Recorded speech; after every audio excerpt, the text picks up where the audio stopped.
সন্তান যুবক ডাক দিয়া কা হুজুর আমার মা একটা দৌড় মাইরা ওই ডাক্তারের কাছে হাজির। ডাক্তারের কাছে যাইয়া ডাক দিয়া বলে রে ডাক্তার আমার ছেলেটা মারাত্মক অ্যাক্সিডেন্ট হয়েছে, মনে হয় আর বাঁচবে না, চলো আমার বাড়িতে চলো। হুজুর ডাক্তার বাড়িতে আসার পরে আমাকে পরীক্ষা কইরা ডাক দিয়া বলে রে যুবক, এ যুবক আল্লাহর গোলাম, জীবনটা যদি বাঁচাইতে চাও দুটি হাতের একটি হাতও রাখা যাবে না। আমি বললাম যুবক তখন তুমি কি জবাব দিয়েছো? ডাক্তার যখন বলছে হাত রাখা যাবে না তখন তুমি কি বলেছো বলো? যুবক তখন এই কথাটা প্রশ্ন করার পরে আবার তাকায় দেখি যুবকের চোখে পানি। আল্লাহর বান্দা চোখের পানি ছেড়ে দিয়ে কেঁদে কেঁদে বলে হুজুর ওই মুহূর্তে আমি আকাশের দিকে তাকাইয়া ডাক দিয়া বললাম আল্লাহ তুমি আমার হাত নামক নিয়ামত যদি উঠাইয়া নিয়ে যাও রে মালিক, আল্লাহ কোনো অসুবিধা নাই, তারপরেও তুমি আমার জীবন নামক নিয়ামতটা বাঁচাইয়া দাও। আমি বললাম যুবক রে, জীবন বাঁচানোর জন্য দুটি হাত কাটতে রাজি হইছো, ভালো কথা, বলো যুবক তুমি খানা খাও কিভাবে, বাথরুমে যাও কিভাবে? প্রশ্ন জাগে কি জাগে না? এরে খুলনার মুসলমান, এই প্রশ্নটা করার পরে আবার তাকায় দেখি যুবকের চোখে পানি। আল্লাহর বান্দা যুবক চোখের পানি সাইরা কান্দে আর কয় হুজুর ওই মুহূর্তে মাঝে মাঝে আমি পেটে ক্ষুধা নিয়ে যখন ঘরের মধ্যে প্রবেশ করি তাকায়া দেখি আমার জনম দুঃখিনী মা আমার জন্য খানা রেডি করে মা বাইরে কাজে লিপ্ত হয়ে গেছে।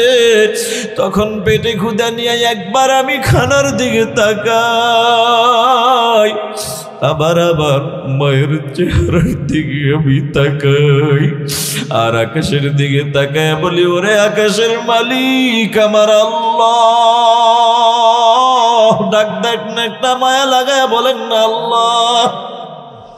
যুবক মায়া লাগাই একবার মালিককে ডাক দাও না আল্লাহ।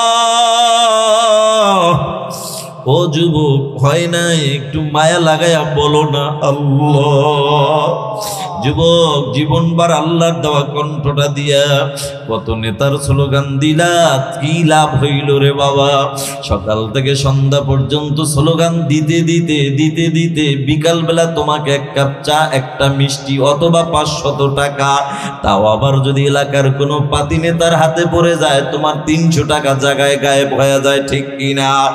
এরপর তোমার মুখে হাসি।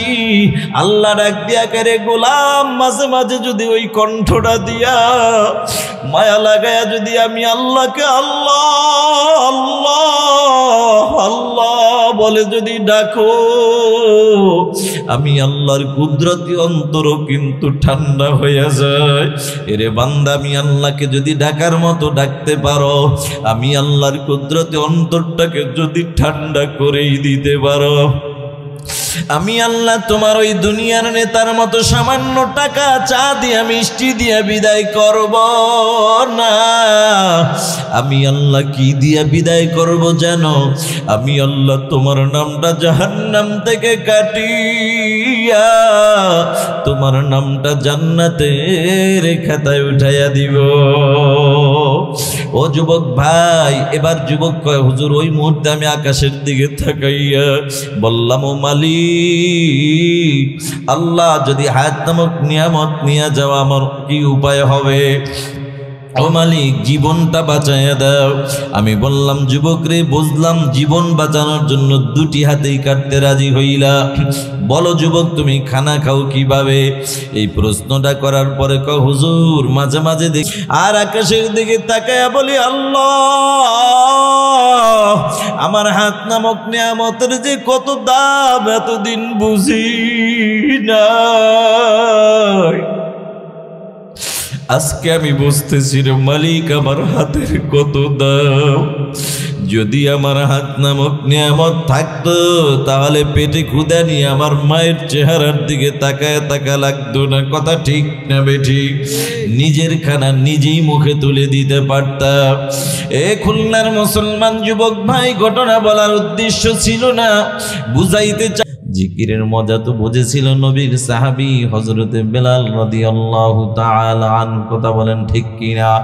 এক আল্লাহর নামের জিকির করতেছে উমাইয়া হযরত বেলালের উপর নির্যাতন চালাইতেছে। আল্লাহর নবীর সাহাবী হযরত আবু বকর রাস্তা দিয়া হেঁটে যায়।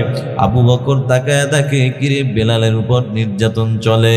ও বেলাল, তুমি তো এমন মালিক আল্লাহর নামের জিকির করো যে মালিক জিকির আস্তে করনো শোনে, জোরে করনো শোনে। কথা বলেন ঠিক কিনা?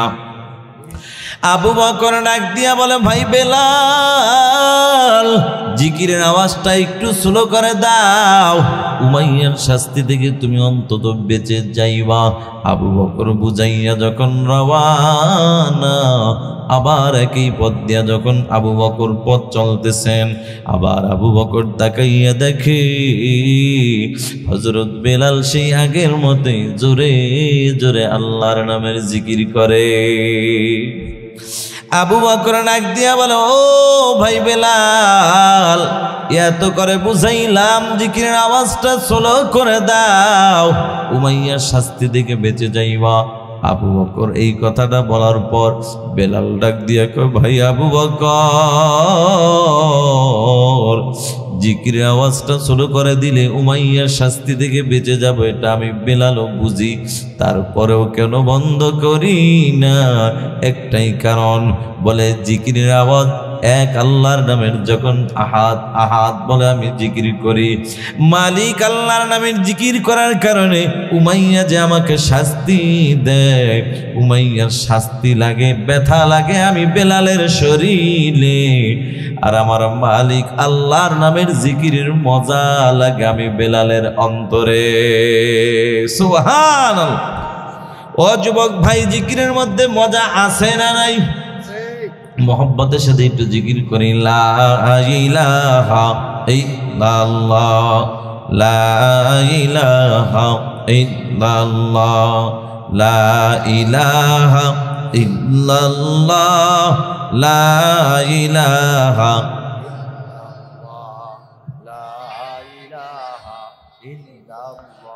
লা ইলাহা ইল্লাল্লাহু মুহাম্মাদুর রাসূলুল্লাহ সাল্লাল্লাহু আলাইহি ওয়াসাল্লাম। সুবহানাকা লা ইলমা লানা ইল্লা মা আল্লামতানা ইন্নাকা আনতাল আলিমুল হাকীম। রব্বি ইশরাহ লি সাদরি ওয়া ইয়াসসির লি আমরি ওয়াহলুল উকদাতাম মিন লিসানি ইয়াফকাহু কওলি। मकबूल तो है शाहजहां काबिल तो बहुत है, मकबूल तो है शाहजहां काबिल तो बहुत है, ऐना के मनिंदे तू नहीं दिल तो बहुत है, ऐना के मनिंदे तू नहीं दिल तो बहुत है। तौफीक से होती है ये निअमत की खजीना, हर मर्द की ताकत किया और है निशाना। ऐ बंदे खुदा चाहोगार उनकी मुलाकात, ऐ बंदे खुदा चाहोगार उनकी मुलाकात, जल्दी से बैठे सन हजरत की नसीहत, जल्दी से बैठे सन हजरत की नसीहत।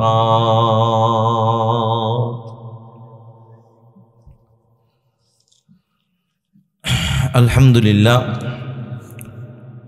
हामिया सुन्नाह हाफिजिया मदरसा কর্তৃক আয়োজিত দ্বিতীয় বার্ষিক ওয়াজ দোয়ার মাহফিল। উপস্থিত আজকের মাহফিলের মোহতরম সম্মানিত সভাপতি আলহাজ হাফিজ মাওলানা মুফতি আমির হামজা দামাত বারাকাতুহুল আলিয়া সহ উপস্থিত আজকের প্রধান অতিথি হাফিজ মোহাম্মদ সালাউদ্দিন সাহেব, বিশেষ অতিথি জনাব জাহাঙ্গীর শিকদার সাহেব সহ উপস্থিত মাহফিল পরিচালনার দায়িত্বে যিনি আছেন হাফিজ মাওলানা আশরাফুল ইসলাম ভাই সহ আমার উস্তাদ সমতুল্য হজরত উলামায়ে কিরাম, বিশেষ করে যারা আমার আগে আলোচনা করেছেন সুমিষ্টভাষী মুফাসসিরে কুরআন মুফতি ফরিদ উদ্দিন আজহার দামাত বারাকাতুহুল আলিয়া সহ আলহাজ হজরত মাওলানা আবু সাঈদ দামাত বারাকাতুহুল আলিয়া সহ অন্যান্য উলামায়ে কিরাম,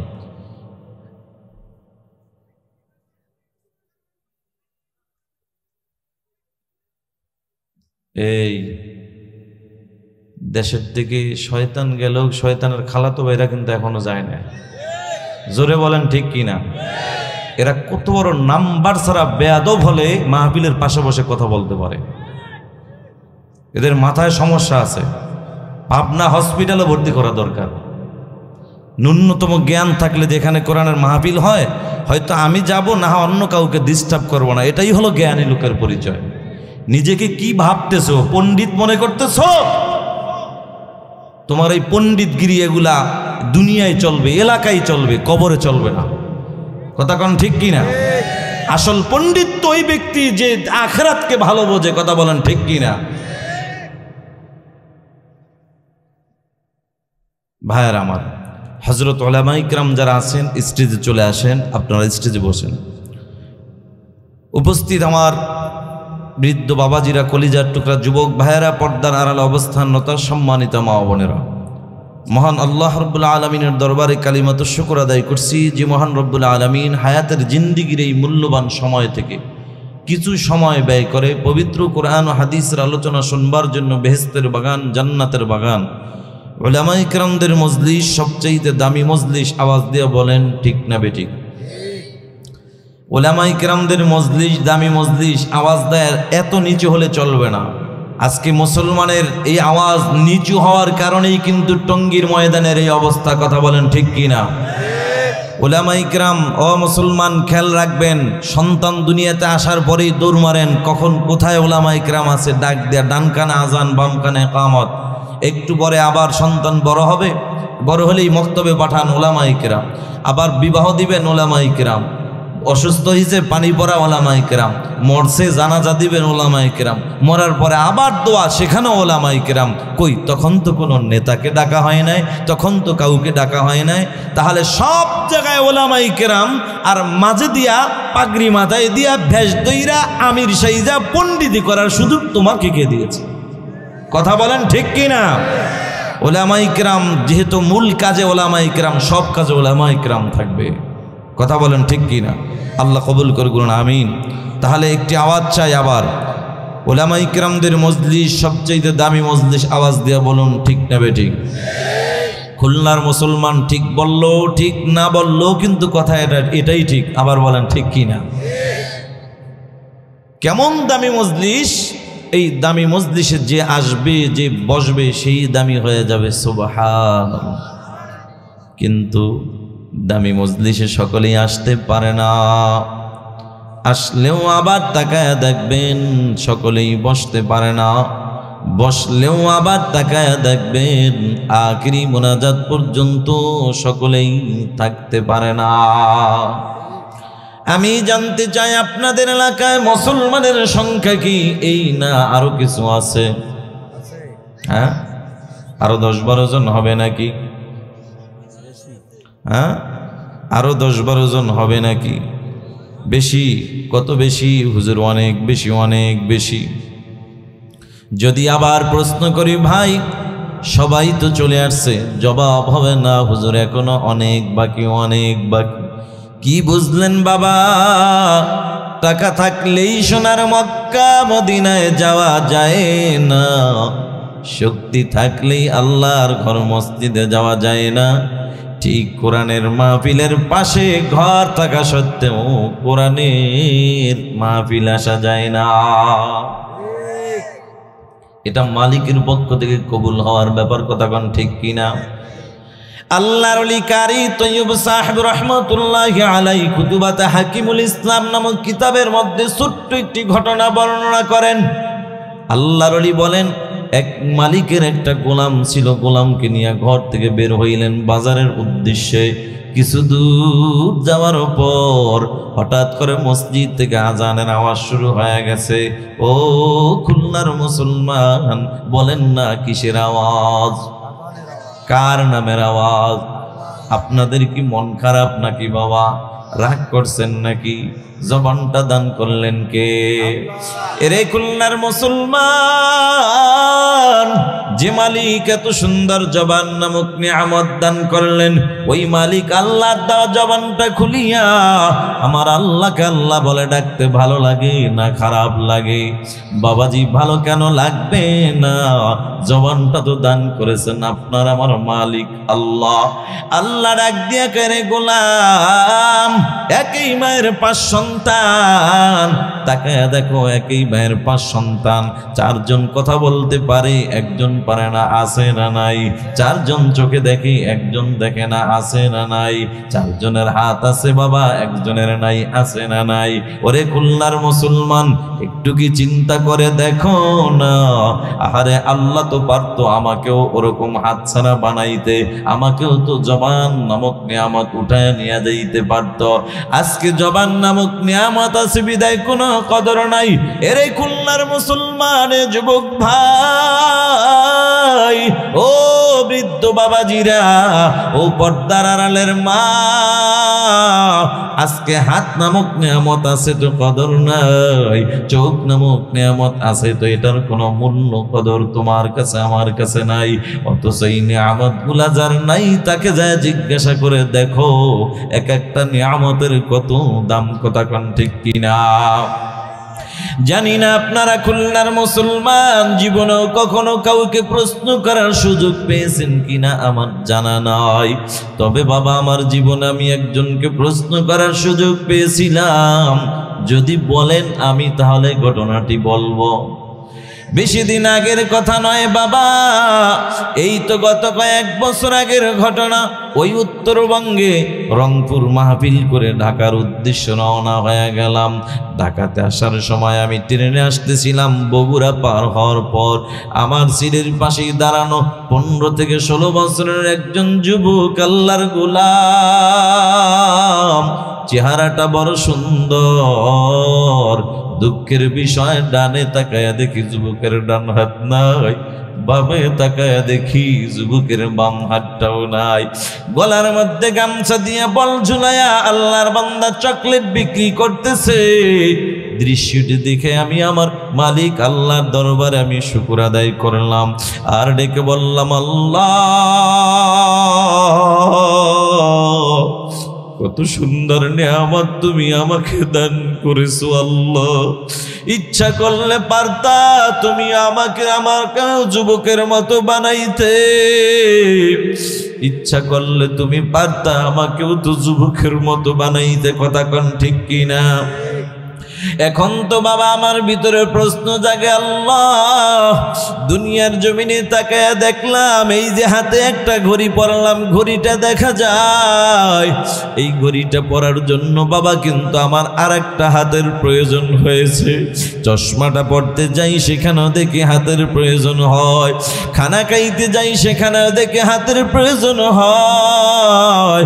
বাথরুমে যাই, সেখানেও দেখি হাতের প্রয়োজন হয়। এখন তো বাবা আমার ভিতরে প্রশ্ন জাগে, আল্লাহ, তোমার এই বান্দার ডানে তাকায়া দেখলাম ডান হাত নাই, বামে তাকায়া দেখলাম বাম হাতটাও নাই। ও মালিক, তোমার এই বান্দা কিভাবে খানা খায়, কিভাবে বাথরুমে যায়, কিভাবে জামা কাপড় পরে? ওরে খুলনার মুসলমান, আওয়াজ দিয়ে বলো, এমন একটা প্রশ্ন বাবা মনের মধ্যে জাগে কি জাগে না? এখন তো বাবা প্রশ্ন জাগে, আমি করব কিভাবে? হঠাৎ করে আমার সফর সঙ্গী উঠাইয়া যুবক আল্লাহর গোলামকে পাশে বসাইয়া এইবার প্রশ্ন করলাম, যুবক, ডানে তাকাইলাম দেখলাম ডান হাত নাই, বামে তাকাইলাম, দেখলাম বাম হাত নাই। বলো যুবক, এটা কি জন্ম থেকে না দুনিয়াতে আসার পরের ঘটনা? এরে খুলনার মুসলমান, ও যুবক ভাই, ও বৃদ্ধ বাবাজিরা, ও পর্দার আড়ালের মা, এই প্রশ্নটা করার সাথে সাথে তাকায় দেখি যুবকের চোখের কিনারায় পানি। আল্লাহর বান্দা চোখের পানি ছেড়ে দিয়ে কেঁদে কেঁদে বলে, হুজুর, আমি বন্ধুদের আড্ডায় পরে মসজিদের ছাদে উঠেছিলাম। কাজ চলতেছিল, রডের সাথে বিদ্যুতের সংযোগ ছিল, এটা আমার জানা ছিল না। অজানা সত্ত্বে আমি হাতটা লাগাইয়া দিলাম, মারাত্মক অ্যাক্সিডেন্ট হয়ে গেলাম। মা আমাকে নিয়ে বড় চিন্তায় পড়ে যায়। হুজুর, মা একটা দৌড় মাইরা ডাক্তারের কাছে হাজির হয়ে যায়।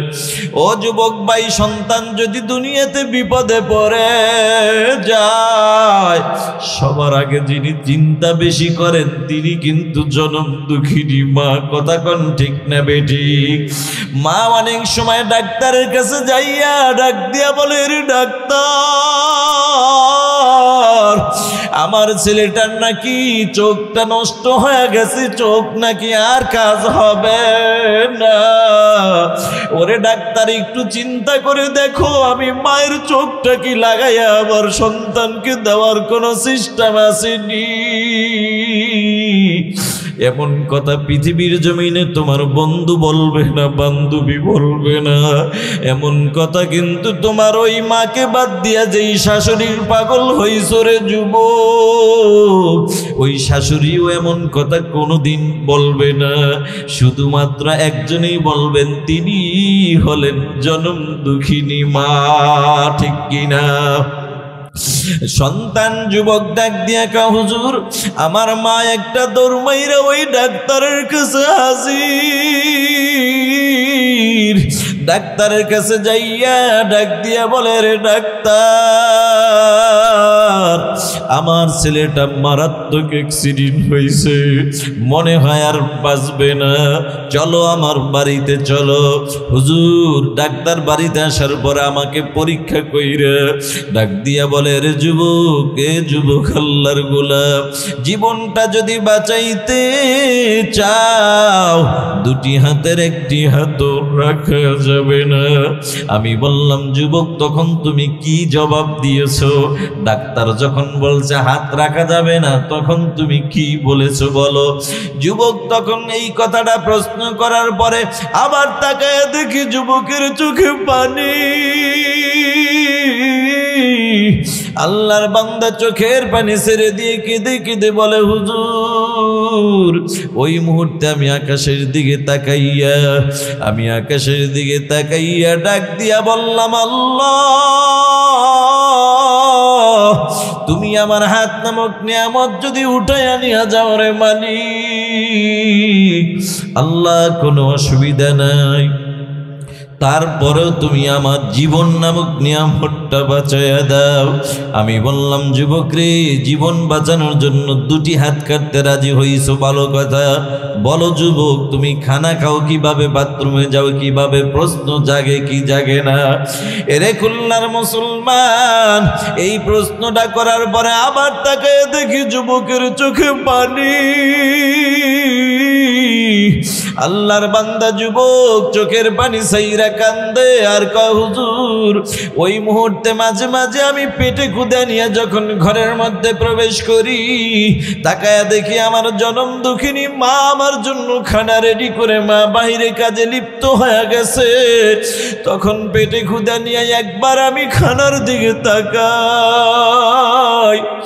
আবার মায়ের চেহারার দিকে আমি তাকাই, আর আকাশের দিকে তাকায় বলি, ওরে আকাশের মালিক আমার আল্লাহ, ডাক ডাক না, একটা মায়া লাগায় বলেন না আল্লাহ। যুবক মায়া লাগাই একবার মালিককে ডাক দাও না আল্লাহ। ও ও যুবক, হয় না একটু মায়া লাগায়া বলো না আল্লাহ।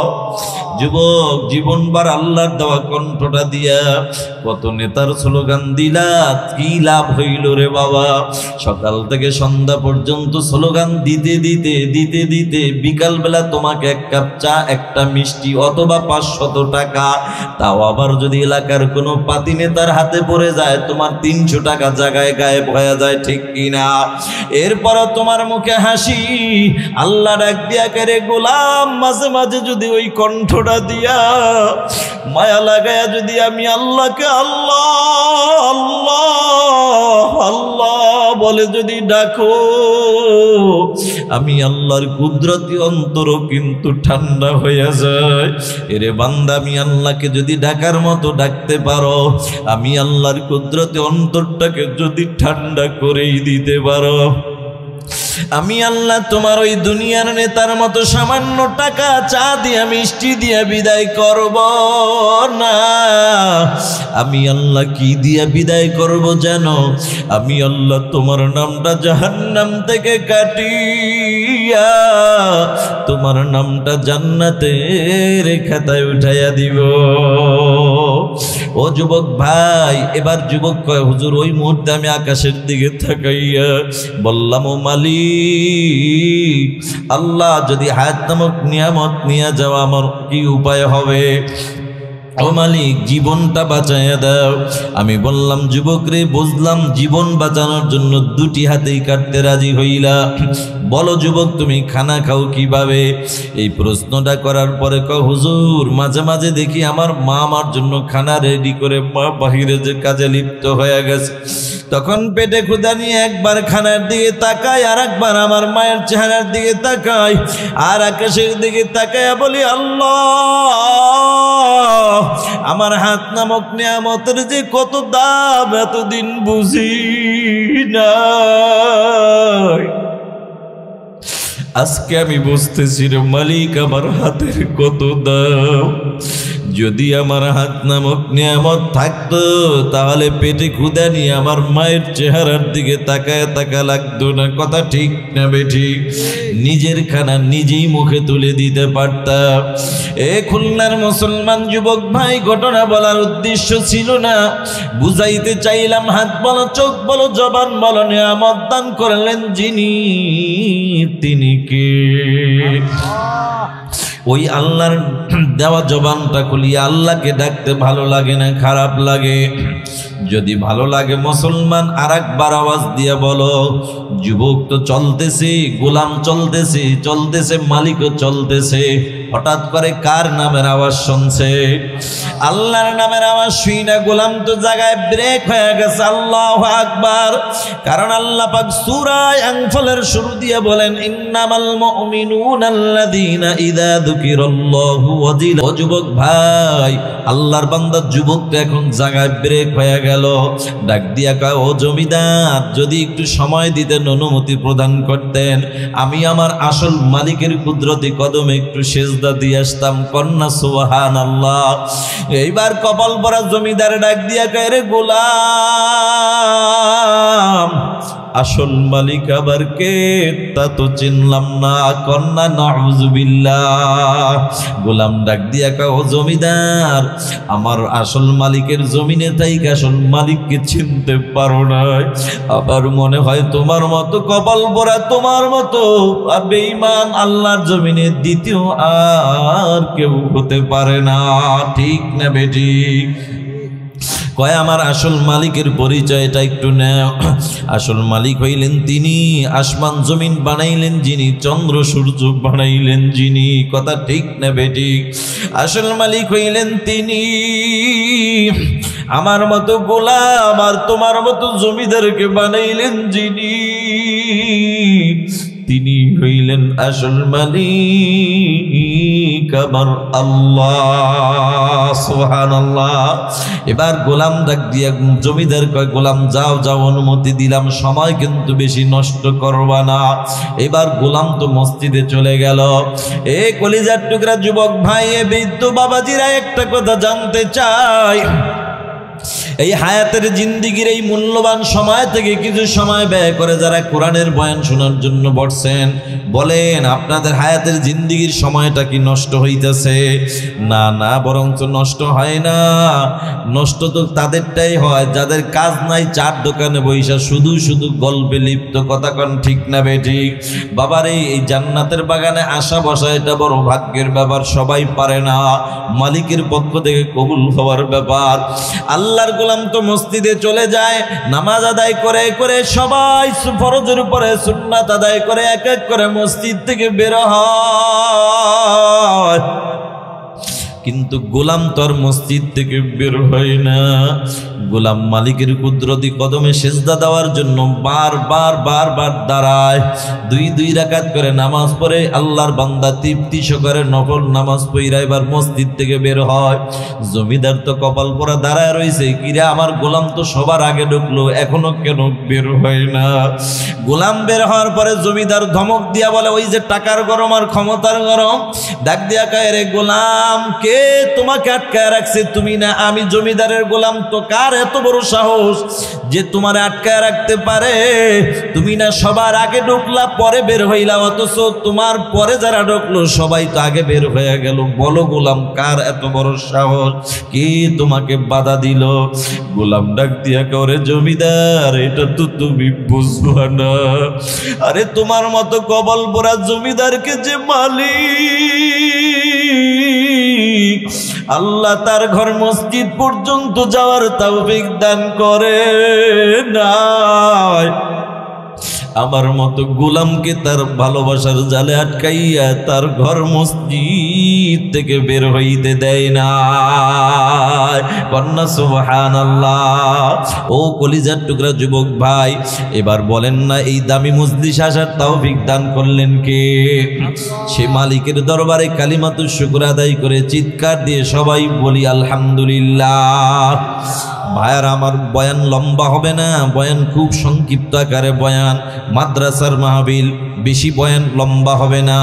আমি আয়াতে কারিমা তেলাওয়াত করেছি সূরা বনী ইসরাইল থেকে একখানা আয়াতের কিছু অংশ, আল্লাহর হাবিব সাল্লাল্লাহু আলাইহি ওয়াসাল্লামের অসংখ্য হাদিস থেকে ছোট্ট দুইখানা হাদিস আপনাদের মাঝে পেশ করেছি। আমার তেলাওয়াতকৃত আয়াত ও হাদিসের উপরে ইখলাসের সাথে আমলের নিয়তে ধৈর্যের পরিচয় দিয়ে অল্প সময়ের মধ্যে কিছু কথা বলার সাথে সাথে আপনাদের মতো নেককার পরহেজগার আল্লাহওয়ালা বান্দাদের ইখলাসের সাথে আমলের নিয়তে ধৈর্যের পরিচয় দিয়ে অল্প সময়ের মধ্যে কিছু কথা শ্রবণ করার তৌফিক আমার আল্লাহ দান করুক। সবাই বলেন না আমিন। বাবাজিরা আমার, আয়াতে কারিমা তেলাওয়াত করেছি, আল্লাহ বলেন, ওয়াকাযা রাব্বুকা আল্লা তা'বুদু ইল্লা ইয়্যাহ। আমি রব সিদ্ধান্ত দিয়েছি শুধুমাত্র কেবলমাত্র ইবাদত হবে কার? এ বাবা জোরে বলেন না কার? গোলামি হবে কার? আল্লাহ বলেন, ওয়ামা খালাকতুল জিন্না ওয়াল ইনসা ইল্লা লিয়াবুদুন। জিন এবং ইনসান সৃষ্টি করেছি একমাত্র আমি আল্লাহর গোলামি করার জন্য। এ বাবা, আল্লাহ পাক রব্বুল আলামিন তার গোলামির কথা বলেই দেরি করে নাই, সাথে সাথেই আল্লাহ তাআলা বলেন, ওয়াবিল ওয়ালিদাইনি ইহসানা। আল্লাহু আকবার। আল্লাহ বলে, তোমার পিতা মাতার সাথে সৎ আচরণ করো, বা হুকুমটা কার? এ খুলনার মুসলমান যুবক ভাই, বৃদ্ধ বাবাজিরা, সারা বাংলাদেশে বয়ানের জন্য আল্লাহ পাক বিভিন্ন জায়গায় ঘুরায়। কেন কে বারবার ডাকতো? কাকে ডাকো? একদম কোনো কথা চলবে না, এদিকে খেয়াল রাখবেন। আমার কোনো বাচ্চা কথা বললে আমার বয়ানে ডিস্টার্ব, কেউ কথা বলতে পারবে না। বাবাজিরা আমার, সারা বাংলাদেশে আল্লাহ পাক ঘুরায়, আপনাদের দোয়া নিয়ে আল্লাহ পাক আমাকে ঘুরায়, দোয়া নিয়ে ঘুরি। বাংলাদেশের বিভিন্ন জায়গায় যখন মাহফিলে যায়, বয়ানে ওঠার আগে অনেক মুরব্বীরা অনেক সময় হাতটা ধইরা চোখের পানি ফালাইয়া কান্দে আর কয়, হুজুর একটু দোয়া করবেন। তখন মনে মনে ভাবি, মনে হয় বাবাজি অসুস্থ বুড়া মানুষ, এই জন্য বুঝি দোয়া চাই। একটু পরে তাকায় দেখি না না, বাবা অসুস্থ এই জন্য দোয়া চাই না। তাকায় দেখি চোখের পানি ফালাইয়া কান্দের কয়, হুজুর আমি রিক্সা চালক, গরিব রিক্সা চালাই, আমি কৃষক, কৃষি কাজ করি, আমার সন্তানটাকে আমি মানুষের মতো মানুষ বানাইলাম, মাস্টার্স পর্যন্ত কমপ্লিট করাইয়া ঢাকার শহরে আমি বহু টাকা দিয়ে আমি সরকারি চাকরি দিলাম। আমার সরকার সন্তান এখন ঢাকার শহরে সরকারি চাকরি করে, ফ্ল্যাট বাসা নিয়ে থাকে, বিবি নিয়ে থাকে, সন্তান নিয়ে থাকে।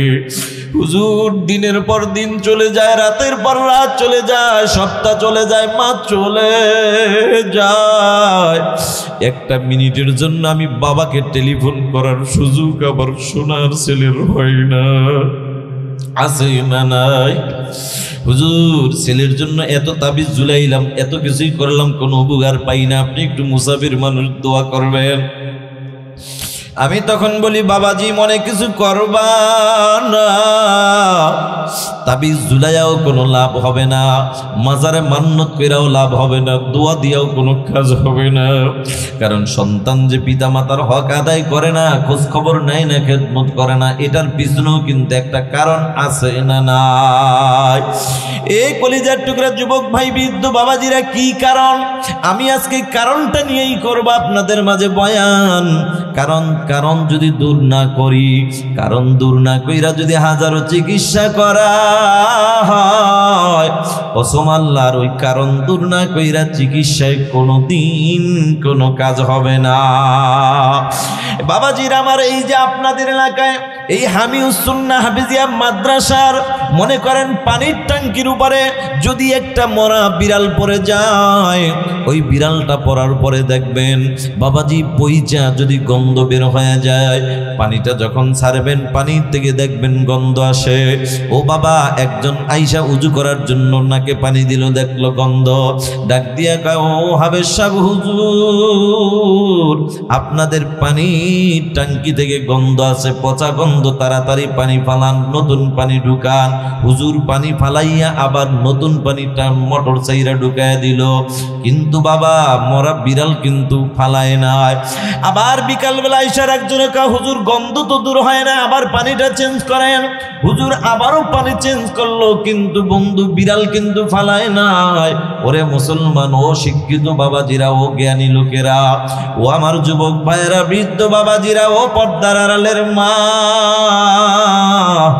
নিজের মনকেই নিজে প্রশ্ন করো মা, বলো মা, ও যুবক ভাই বলো, মরা বিড়াল না ফালাইয়া বারবার বারবার যদি পানি ফালায় আর পানি ভরে, বলো যুবক, পানির গন্ধ কি কোনোদিন দূর হবে? কেন হবে না? যে কারণে গন্ধ, এই কারণটা তো দূর করা হয় নাই। ঠিক পানির গন্ধ দূর করার জন্য মরা বিড়ালটা ফালাইতে হবে আগে। এ কলিজার টুকরা যুবক ভাই, মরা বিড়াল না ফালাইয়া পানির ট্যাঙ্কির গন্ধ যেমন দূর করা যাবে না, ঠিক মুসলমান সন্তান দুনিয়াতে আসার আগে বাবার কাছে কিন্তু দুইটা হক ছিল। এই দুইটা হক বাবা যদি আদায় না করে, না কইরা তাবিজ ঝুলাইয়া মাজারে মান্নত কইরাও কোনো কাজ হবে না, ঠিক কিনা? এ যুবক ভাই, বৃদ্ধ বাবাজিরা, এরে খুলনার মুসলমান ও পর্দার আড়ালের মা, আমি আপনাদের কাছে একটি প্রশ্ন করি বাবা, আপনাদের এই মাহফিল তো দেখা যায় দ্বিতীয়তম মাহফিল, দ্বিতীয় বার্ষিক মাহফিল, তার মানে গত বছর আপনাদের মাহফিল হয়েছে, এবছর হলো দ্বিতীয় বছর। বাবাজিরা একটা প্রশ্ন করব, ছোট্ট একটা প্রশ্ন, যদি জ্ঞানী হয়ে থাকেন, বুঝের মানুষ হয়ে থাকেন, জবাব দিবেন। বলেন তো বাবা, সন্তানের কাছে পিতা মাতার হক আছে না নাই? অবশ্যই আছে, যেহেতু আল্লাহর হকের পরেই পিতা মাতার হকের বয়ান করছেন কে? কিন্তু বাবাজি আর একটা বিষয় জানতে চাই, বলেন পিতা মাতার কাছে সন্তানের কোনো হক আছে না নাই? এ বাবা জোরে বলেন না, আছে না নাই? এটা যে আসতে বলেন, কারণ কি?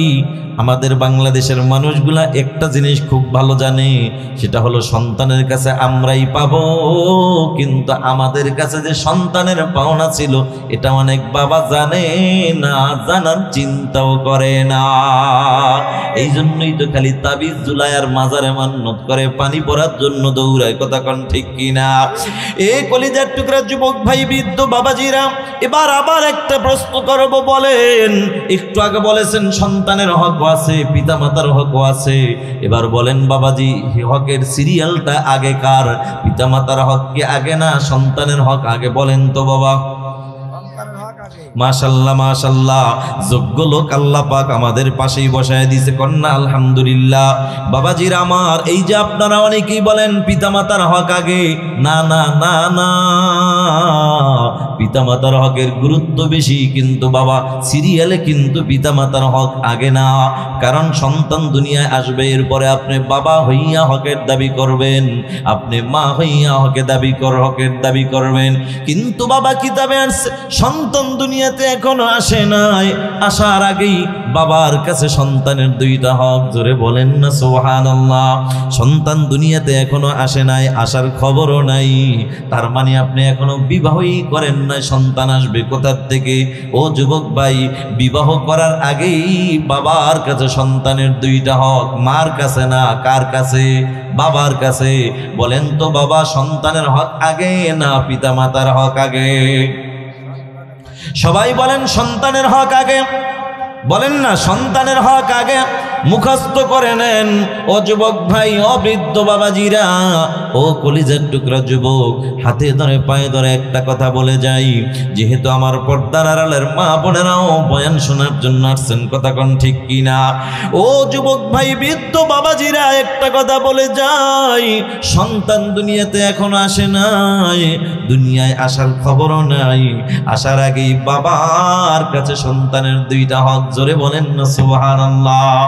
আল্লাহর কসম করে বলে যাই, ওরে খুলনার মুসলমান, এই দুইটা হক যে বাবা আদায় করবে, কসম আল্লাহর, তাবিজ লাগবে না, পানি পড়া লাগবে না, তেল পড়া লাগবে না, মাজারে মান্নত লাগবে না, বিনা তাবিজেই তোমার সন্তান তোমার হক আদায় করার জন্য পাগল হয়ে যাবে।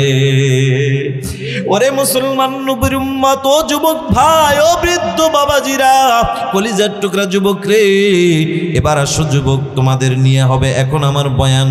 কারণ আজকে আমি পিতামাতার হক নিয়ে বয়ান করব না, আমি বয়ান করব পিতামাতার হক সন্তান কেন আদায় করে না, কারণটা কি, এই কারণ নিয়েই হবে আজকে আমার মূল বয়ান।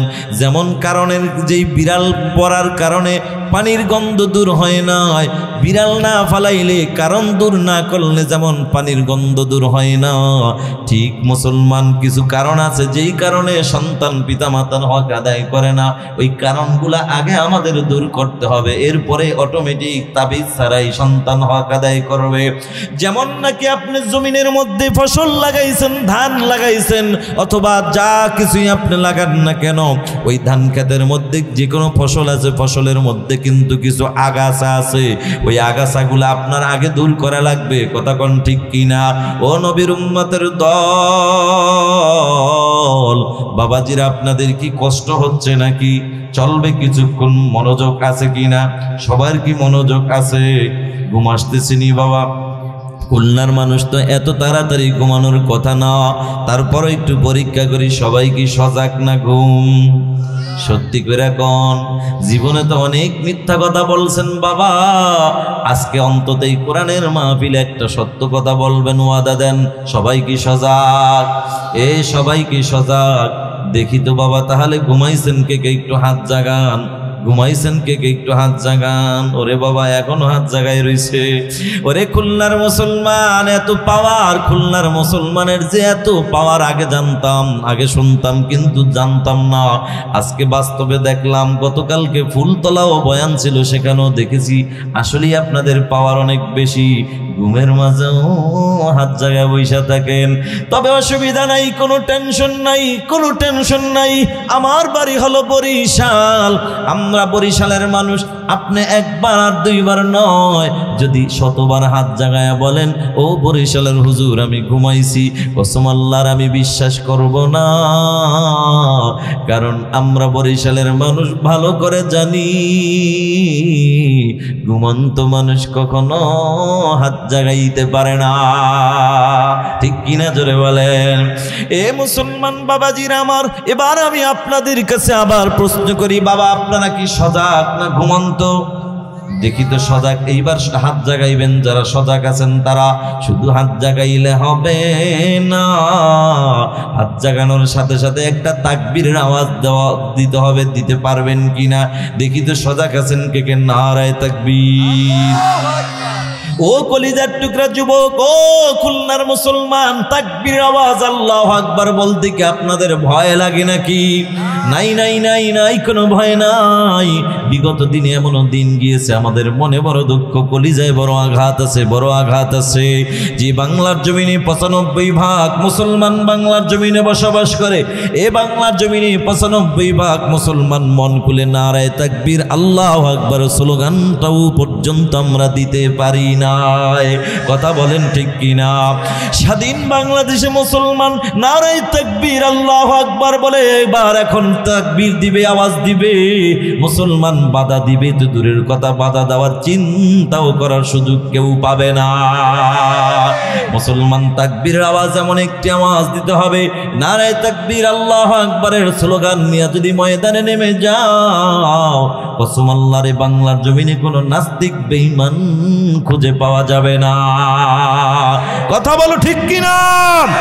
নারায়ে তাকবীর আল্লাহু আকবারের স্লোগান নিয়ে ময়দানে নামলে ভারতের কোনো দালাল খুঁজে পাওয়া যাবে না। কথা বলেন ঠিক কিনা?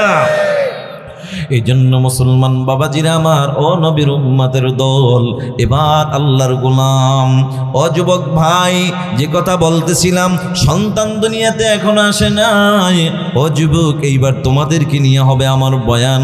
আজকে কিন্তু মুরব্বী বাবাদেরকে নিয়ে কোনো বয়ান আমার হবে না, যুবকদেরকে নিয়ে হবে বয়ান, যুবতীদেরকে নিয়ে হবে বয়ান। কারণ যুবক ভাইদেরকে নিয়ে আর যুবতী বোনদেরকে নিয়েই হবে আমার বয়ান। এখন মুরব্বী বাবারা মনে মনে ভাবতে পারে, হুজুর তাহলে আমরা থেকে লাভ কি, চলে যাই? না বাবা, না না, চলে যেও কোনো লাভ নাই।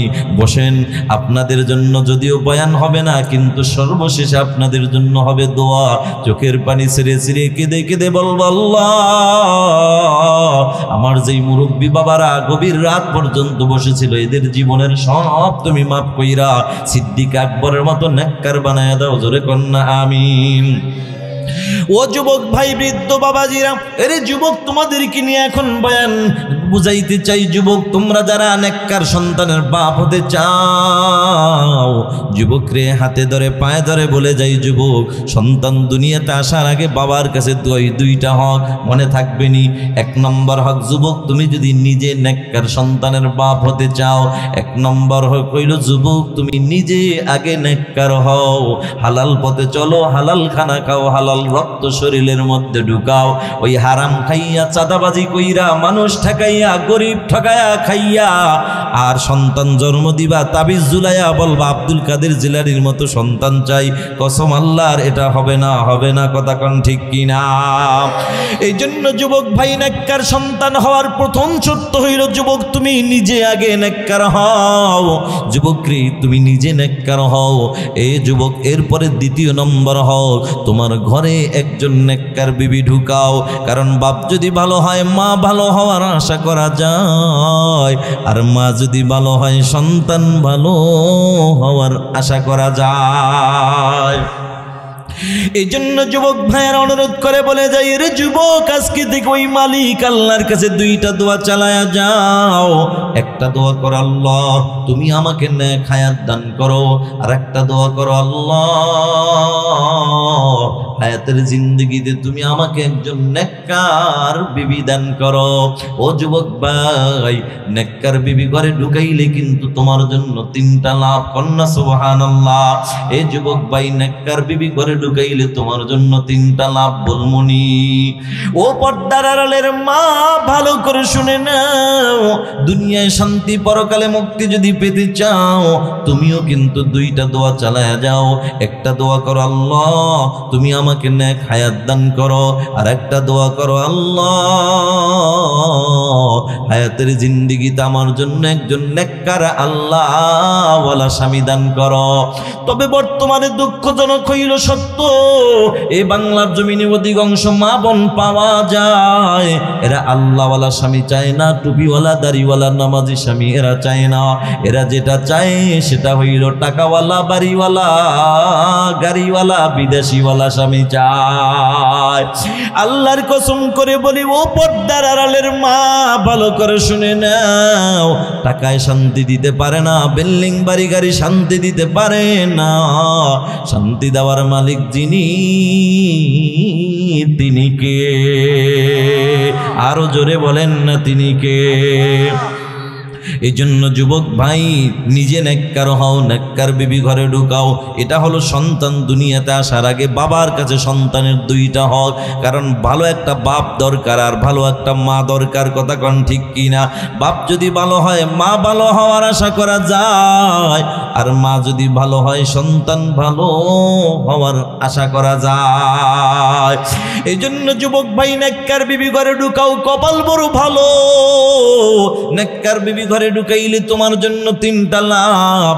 1 নম্বর লাভ হলো হায়াতের জিন্দেগিতে স্বামী হিসেবে খেদমতের কোনো ত্রুটি হবে না। 2 নম্বর লাভ হলো হায়াতের জিন্দেগিতে, ও যুবক ভাই, হায়াতের জিন্দেগিতে কোনোদিন নেককার বিবির গর্ভে সন্তান পাইবা তুমি, নেককার সন্তান কন্যা, সুবহানাল্লাহ। কারণ মা হলো একটা ফ্যাক্টরি, মা যদি ভালো হয় সন্তান ভালো হওয়ার আশা করা যায়। যুবক ভাই, নেককার বিবি ঘরে ঢুকাইলে 3টা লাভ। 3 নম্বর লাভ, জনম দুঃখিনী মা বাবার খেদমতের কোনোদিন কোনো ত্রুটি হবে না, কন্যা, সুবহানাল্লাহ। যুবক, নেককার বিবি ঘরে ঢুকাইলে তোমার জন্য 3টা লাভ। 1 নম্বর লাভ হলো হায়াতের জিন্দেগিতে খেদমতের কোনো ত্রুটি হবে না। এটার বাস্তব প্রমাণ হলো নেককার বিবিরা স্বামীর খেদমতের বড় পাগল, আর বেআমনওয়ালা বেপরদাওয়ালা নারীরা স্বামীকে বাদ দিয়া অন্য পুরুষের খেদমতের পাগল। কথা ঠিক না বেঠিক? নেককার বিবিরা স্বামীর খেদমতের কেমন পাগল? ও যুবক ভাই, ছোট্ট একটি ঘটনা মনে পড়ে গেল, যদি অনুমতি দেন বলবো। বলবনি? নেককার বিবিরা স্বামীর খেদমতের কেমন পাগল দেখো। আল্লাহর ওলি আল্লামা কারশি রহমাতুল্লাহি আলাইহি উঁচু মাপের একজন বুজুর্গ, বড় আল্লাহওয়ালা। আল্লাহর ওলি মনে মনে ভাবলেন, আল্লাহ পাক রব্বুল আলামিন যেহেতু আমাকে কুষ্ঠ রোগ দিয়া আমাকে ঈমানি একটা পরীক্ষার মধ্যে ফেলায়া দিছে, আমি কখনো বিবাহ করব না। কারণ আমার কারণে অন্য কোনো ভালো একটা নারী আমার সংসার আইসা কষ্ট করবে, এটা আমি হতে দিব না। কারণ খাঁটি আল্লাহওয়ালা যারা মানুষকে কষ্ট দেয় না তারা, ঠিক কিনা? ওরে মুসলমান নবীর উম্মতের দল, খাঁটি আল্লাহওয়ালা যারা সব সময় খেয়াল রাখে আমার জবান তারা কষ্ট পায় না, যেন কেউ কথা বলেন, ঠিক কিনা?